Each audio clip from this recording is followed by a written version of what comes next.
In this video, we are going to discuss how to compute definite integrals using numerical integration. And for this purpose, I'm going to use a couple of online apps. So the first one that I'm going to use is this definite integral illustrator on GeoGebra.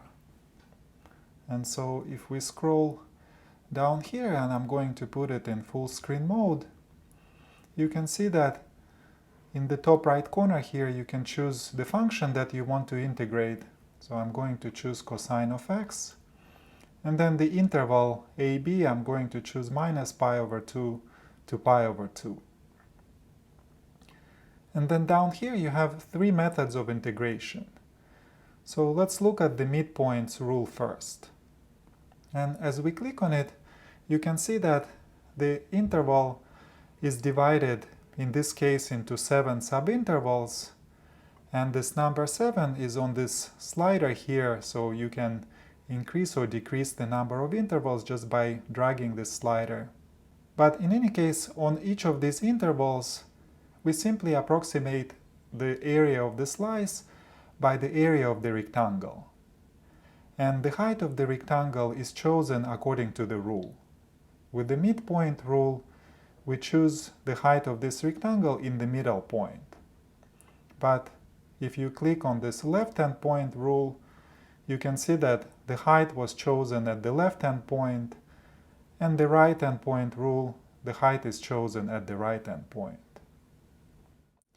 And then, so let me go back to this midpoint rule, and as we start increasing the number of intervals, we can see that the approximation to the area under this function cosine of x is getting better and better.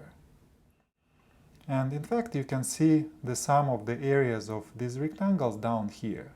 And if you like, you can compare it with the actual answer if you click this definite integral. We already computed this integral before, so we know that this area is equal to 2. And we can see that even dividing into 13 intervals gives us a pretty good approximation. But of course, if you like, you can drag this slider all the way to the right. In this case, the maximum is 200 intervals. And this approximation of the area is obviously getting better and better. And so the basic idea of numerical integration for computing definite integrals is exactly this. You just divide your interval into many small subintervals, and you approximate the area of each slice by a rectangle. Now, this particular app is good for illustration, but in practice, you should use some other app. So for example, let me go to this website, wolframalpha.com, which is the maker of this famous Mathematica software. Now here you can do a lot of things, but I'm going to type integrate cosine of x for x equals to 0 to 1. And if you look at the output, you can actually see that in this case it computed this definite integral exactly and gave us an explicit formula, sine of 1. And of course it just used the fundamental theorem of calculus, because sine is antiderivative of cosine. But if we change this function to something more complicated, let's say cosine of e to minus x squared, then we can see that the output here does not give us an exact formula. And it just gives us this numerical approximation.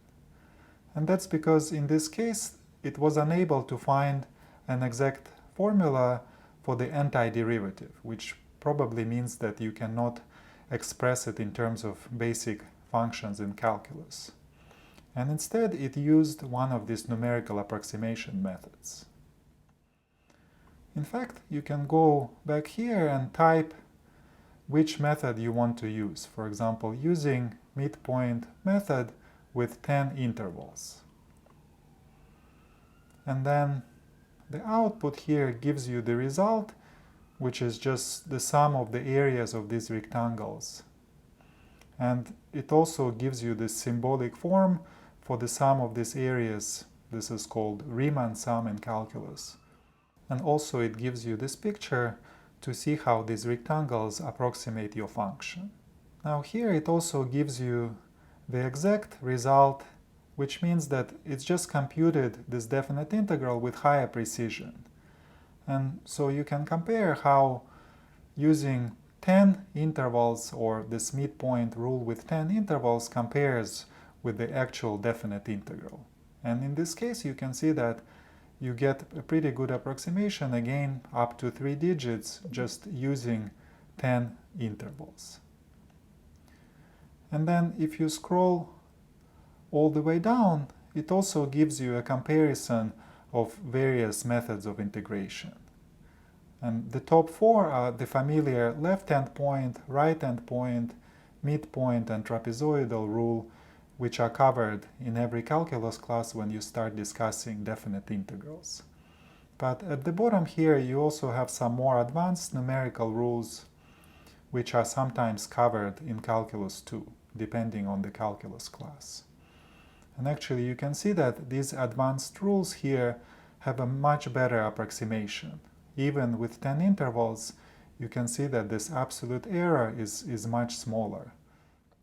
But of course, if you like, you can go and change the number of intervals, and you can also change the method to, for example, right endpoint method.